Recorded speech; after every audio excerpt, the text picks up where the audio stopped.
Amados irmãos e irmãs, sem olhar para o jornalzinho, foca no padre e responde a pergunta: onde que começou esse evangelho hoje? Local geográfico. Muito bem, parabéns. E onde que terminou o evangelho? Local geográfico. Acabaram de ouvir, gente, pelo amor de Deus. Num jardim. Foi aí também que começou o evangelho, se você prestou atenção, tá? Jesus estava com os discípulos num jardim. Os momentos mais importantes da história da humanidade, eles aconteceram num jardim. A criação de Adão e Eva, capítulo 2 do Gênesis, terminada a criação de Adão, Eva ainda não tinha chegado, diz o Gênesis que Deus plantou um jardim. E no jardim que ele plantou, colocou Adão. E foi por ali que apareceu Eva. A criação, o primeiro gesto de amor de Deus para o homem, porque o homem não foi o primeiro a ser criado, mas foi o que recebeu de Deus um gesto de amor. O primeiro presente que Adão recebeu de Deus foi um jardim. E num jardim ele foi colocado. Num jardim aconteceu a pior tragédia da história da humanidade, a tentação. Foi num jardim que a serpente conseguiu engambelar Eva. Foi num jardim que aconteceu o primeiro pecado da história da humanidade. Mas também os momentos mais fantásticos da nossa história se deram no jardim, não foram só as tragédias. O Evangelho diz que Jesus foi crucificado num jardim. Só São João que faz essa referência. Ele chama o Calvário de um jardim. Foi num jardim que ele derramou o sangue. Foi num jardim que ele estendeu as mãos no madeiro, numa árvore, para compensar aquela extensão de mão leviana de Eva para outra árvore, num outro jardim. E terminada a paixão, foi num jardim em que Cristo foi depositado, num túmulo. E daqui a alguns dias, nós vamos ouvir no Evangelho do domingo, de Páscoa, que o primeiro encontro do Cristo ressuscitado com alguém também se dá num jardim. Quando Madalena olha para Jesus e não o reconhece, diz o evangelista São João também que ela achou que ele fosse um jardineiro, porque estavam num jardim. Santa Teresa d'Ávila tem uma metáfora fantástica para explicar a alma humana. E ela diz que a alma é um castelo que tem 7 moradas. Eu não sou fantástico, sou medíocre. Então eu vou usar uma metáfora medíocre. A alma humana hoje eu quero que você a veja como um jardim. Num jardim onde, quer você goste ou não, Deus está. Quer você dê conta de que Ele está presente ou não, Ele se faz presente. E num jardim que, como a nossa leitura hoje, bem no início do Evangelho disse, num jardim onde Judas também sabe como chegar a esse jardim. Judas também sabe como encontrar Jesus dentro desse jardim. E num jardim que, como diz o Gênesis capítulo 3, nos recorda, Satanás também sabe como entrar nesse jardim. Satanás também sabe como entrar nesse jardim. E o drama que nós estamos celebrando hoje é muito simples, dentro dessa metáfora do jardim. O drama é: o que você quer fazer com esse Deus que está dentro desse jardim com você? Do ponto de vista, vou falar só uma palavrinha complicada hoje, tá? Que você não precisa decorar, mas do ponto de vista filosófico, ontológico, Deus nunca pode sair de dentro de nós. Deus nunca pode se afastar de nós. Porque nós precisamos de Deus para continuar existindo. E por mais que do ponto de vista moral e caritativo você possa expulsar Deus com um pecado mortal, você não pode expulsar Deus da sua vida, do seu jardim, do ponto de vista existencial. Porque para que o jardim continue existindo, Ele é o sustentáculo do jardim, ele que segura o jardim nas mãos. Por isso mesmo Satanás, nos quintos dos infernos, no jardim do coração dele, Deus habita. E por isso que para ele é tão angustiante o inferno. Porque aquele que ele odeia com todas as forças, literalmente, não o deixa em paz. Então a pergunta que nós precisamos resolver na celebração de hoje, e o drama que tem que ser resolvido, o que é este?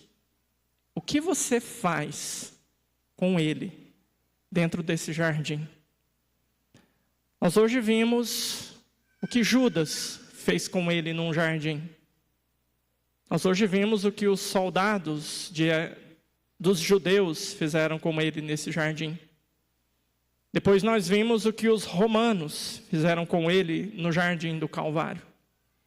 Depois nós vimos o que os discípulos fizeram com ele no jardim onde ele foi sepultado. E domingo nós vamos ver o que Maria Madalena faz com ele, também nesse jardim. Talvez a gente fique um pouco angustiado ao celebrar a Sexta-feira Santa, porque a gente fica nesse questionamento sobre a morte de Jesus, né? Sobre Jesus ter sido traído, sobre Jesus ter sido entregado. Quanto que esse evangelho de hoje é repleto dessa palavra, né? Entregado. Então Jesus foi entregado aos judeus, foi entregado a Pilatos, foi entregado a Caifás, foi entregado a Anás, foi entregado a Herodes, foi entregado aos judeus de novo, né? Mas a gente se esquece que quem entregou ele primeiro para nós foi o Pai. O Pai nos entregou ele. A minha vida não é tomada nem tirada, eu a dou. É uma entrega generosa. E aí fica essa angústia, esse questionamento, mas quem matou Jesus? Foram os judeus, foram os romanos, e tal, de quem que é a culpa? Então, o evangelho de hoje traz muito objetivamente essa resposta para nós. Por mais que tenha acontecido 2 processos para que Jesus morresse, um processo religioso, onde ele foi acusado de blasfêmia pelos judeus, e isso não ia gerar a morte dele por Roma, e aí ele foi acusado por um processo político em Roma. Ele está se fazendo rei, ele está se fazendo autoridade, está proibindo de pagar o imposto. Então foram 2 processos diferentes para que ele pudesse ser morto por Roma, mas a engrenagem se moveu quando um de dentro fez o que tinha que fazer errado. A traição de Judas foi a engrenagem que moveu todo o processo. E aí é bom a gente se recordar quem era Judas. Judas era um sacerdote. Mais do que um sacerdote. Judas era um bispo. Então a primeira pisada na bola foi episcopal. Ainda bem, o Papa lá também deu uma pisada na bola braba, São Pedro, né? Mas vamos olhar para Judas. Era impossível Jesus ser traído por alguém de fora. É impossível você ser traído por alguém que não está perto de você. Alguém que você confie. Então foi um de dentro que fez com que as engrenagens se movessem numa velocidade assustadora. Entre a quinta-feira à noite, ontem celebramos, e agora a paixão, é questão de horas.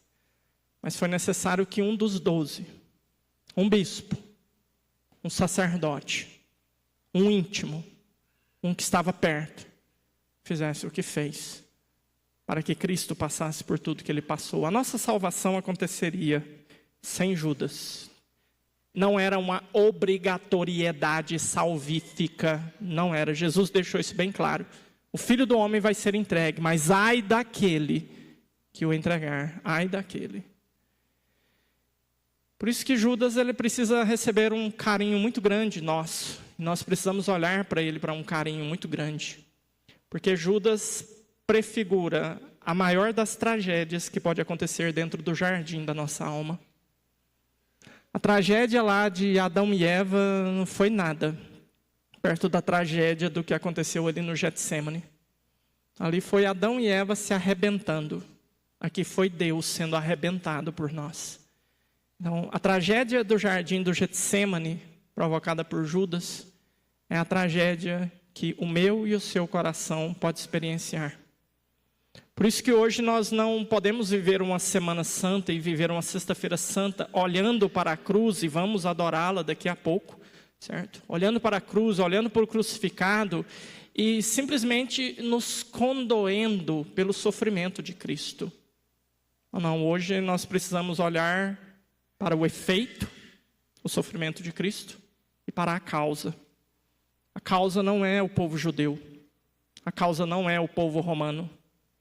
A causa não foi Herodes, não foi Pilatos, não foi Caifás, não foi Anás. A causa somos eu e você. Somos nós, quando nós nos vestimos de Judas e permitimos que esse acesso tão sagrado, que é o nosso coração, seja o acesso de um traidor, seja o acesso de alguém que está disposto a ganhar alguma coisa com Cristo, está disposto a abrir mão de Cristo. Por isso que hoje, para você católico, você não precisa ter medo de vir aqui e adorar a cruz, tá? Você não precisa, esse povo fica adorando imagem, olha lá, adoração da cruz. Eu estou rezando isso para católico, né? Se tiver algum evangélico enrustido aí, estamos juntos. Bate meia hora de prazo comigo, nós começa a catequese e a gente vai ruxar até o fim.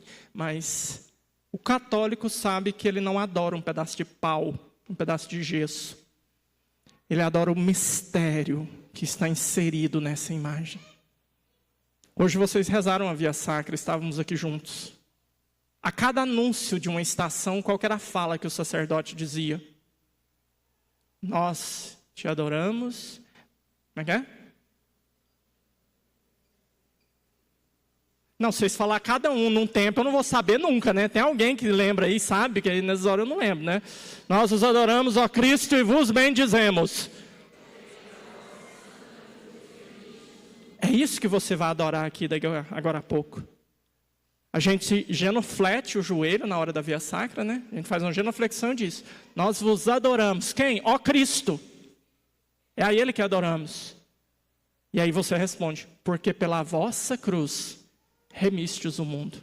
É isso que nós vamos adorar daqui a pouco. É o mistério. É o mistério da redenção. É o mistério da salvação. É o mistério da entrega sem limites de Deus por nós.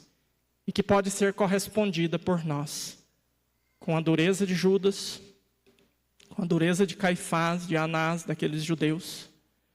Ou com o cuidado, o carinho de um José de Arimateia, de um João que estava aos pés da cruz. Graças a Deus que esse menino estava lá, gente. Porque senão era muita desgraça para pouco padre. Porque se a pior desgraça da paixão quem fez foi um sacerdote, e foi Judas que entregou, e a gente teve outros 10 sacerdotes covardes que fugiram, mas graças a Deus que aos pés da cruz, o único homem que estava ali ao lado de Nossa Senhora era um sacerdote. Era João. E foi a ele que foi entregada Nossa Mãe Maria Santíssima. Foi um sacerdote quem por primeiro recebeu ela como mãe. E nele, eu e você também estávamos presentes e a recebemos por mãe. E a temos também por mãe. Então que bom que esse menino estava ali para limpar um pouquinho aí o filme nosso aí de sacerdote, porque está feio nessa paixão. Feio demais. Mas cada um de nós agora precisa escolher aí, né? Qual a postura? Qual o comportamento? Como estar diante dessa paixão de Jesus, né? Então não é o sofrimento dele que agora nos incomoda, é o nosso. É o nosso pecado, é a nossa miséria, porque o nosso pecado é causa. O sofrimento dele foi efeito. Foram as nossas escolhas erradas que fizeram com que ele tivesse de passar por tudo isso que ele passou. Então, que nós possamos então olhar para os nossos pecados, para as nossas misérias, e pelo menos hoje, pedir a Deus a graça de olhar com um certo desprezo, um certo nojo, um certo ranço. Se olhar para as escolhas erradas que fizemos, as escolhas medíocres. Olhar para o sofrimento de Cristo. E se eu não entendo por que os meus pecados são tão graves, por que Deus se ofende tanto com isso que eu faço, que você seja capaz de olhar para a cruz e fazer a seguinte afirmação. Se o preço disso é isso, então isso deve ser muito feio. Se o preço do meu pecado é isso, é Deus morrer desse jeito, então deve ter algo muito escabroso nesse meu pecado.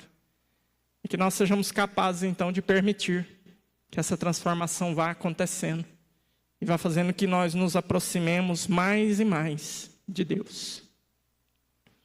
Eu vou usar uma última metáfora para dizer que o que eu estou vendo hoje aqui nessa igreja seria muito bom que acontecesse, não só fisicamente, como eu vou dizer nessa metáfora, mas espiritualmente no coração de cada um de nós. Há um ano atrás, celebrando essa mesma celebração de Sexta-feira da Paixão, bem aqui no meu campo de vista, sentado ali bem naquele tapete, estava esse menino, Rafael, você lembra? Há um ano atrás ele estava sentado ali, ele era dos últimos da igreja. Durante esse tempo aconteceu uma aproximação física. Ele não está mais ali no último, ele está no primeiro banco aqui. Mas eu sei que no seu caso não foi só física, Rafael, porque mudou muita coisa. Esse ano você fez primeira comunhão, não fez? Estou te devendo uma crisma, não estou? Vai chegar. Se confessou. Foi uma transformação que aconteceu num intervalo de tempo. O coração de cada um de nós precisa experimentar isso. Nós não podemos estar estáticos nos nossos bancos durante a nossa história, porque Cristo merece que a gente esteja aqui perto dele. Por isso que hoje nós vamos fazer a adoração da Santa Cruz e você vai sair do seu lugar e você vai vir. É um movimento apenas físico, geográfico, mas permita que o seu coração também se aproxime e que o seu coração também o adore e que o seu coração também seja transformado por ele, porque foi por você que ele morreu na cruz, não foi por nós. Não foi para salvar a humanidade. Não, Jesus não morreu para salvar uma abstração. Jesus morreu para salvar alguém com nome, sobrenome e CPF. Ele morreu por mim, por você.